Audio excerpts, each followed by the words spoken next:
Alors, bonjour à tous. En ce dimanche, nous étions au Chic Club Soda pour la présentation des deux demi-finales qui vont amener deux équipes en finale. Eh bien, nous avons les résultats, à commencer par la première demi-finale qui opposait les Bleus québécois au Rouge Fonds de solidarité FTQ.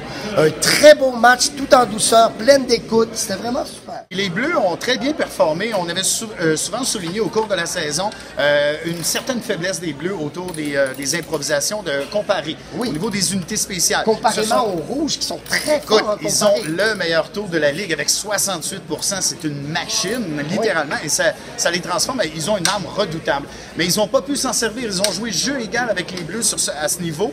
Les Bleus ont vraiment livré toute une performance. Ils ont sorti les gros canons grâce aux vétérans, notamment, qui ont pris le contrôle de ce match.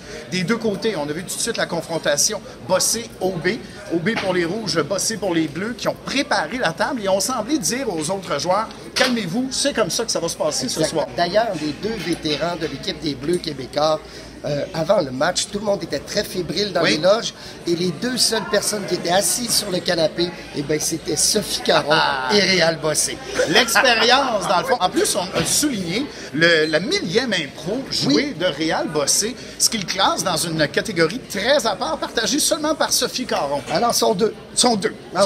Ils étaient sur le même banc.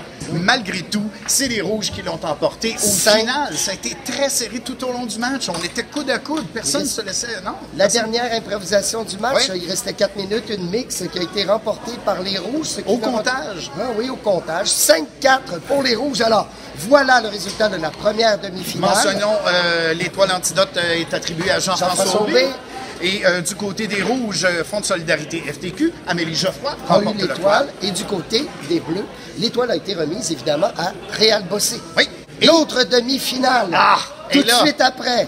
Tout de suite après, on enchaîne avec jaune et orange, la deuxième et la troisième position au classement. Deux équipes qui se ressemblent énormément. Avec des statistiques vraiment presque similaires. C'est vraiment fou. Et ils ont terminé avec 8 points au classement. Ils ont engrangé à peu près le même nombre d'impros gagnés, à peu près le même nombre de pénalités, à une pénalité près. Taux en comparé qui se ressemble très comparable. Ces deux équipes qui nous ont montré un jeu très ouvert, très généreux. On était très en contact avec l'autre, mais avec quand même pas mal de virilité. Hein? Le match a commencé avec beaucoup de confrontation. Oui, ça pouvait même être corrosif à certains moments, mais ils ont bien rétabli le tir. Exact. On a réussi à éviter les fameux pièges de tomber dans trop de compétition. Il y avait juste le niveau souhaité. On a maintenu ça tout au long du match. Alors, vraiment, chapeau aux deux équipes. Encore là, on s'est rendu quoi?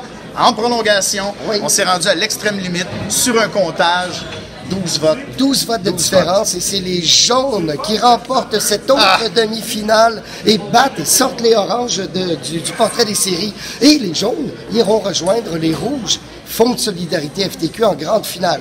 Wow, les étoiles de ce match. Alors, du côté antidote, Pascal Renaud-Hébert nous a éblouis par sa maîtrise de la langue française, ses répliques chargées.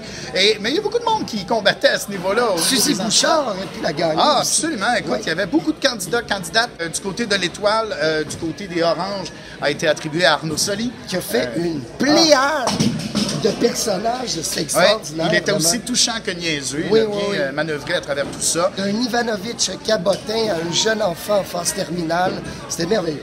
Du côté des jaunes, le capitaine s'est levé dans le vestiaire et s'est levé sur la patinoire. Écoute, il était de tous les combats. Il était dangereux, près du filet, toujours bien positionné, des répliques juste à point. Écoute, des répliques qui faisaient mouche.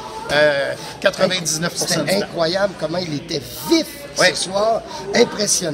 Le Louis Courchaine, vous l'aurez compris, a gagné l'étoile du côté des jaunes. On récapitule, Christian. Absolument. Les jaunes iront rejoindre les rouges Fonds de solidarité FTQ le 13 mai prochain, 19h, ici même au Chic Club Soda. Merci beaucoup. Bonne soirée à tous. Merci, Christian. Merci, Nicolas. À lundi.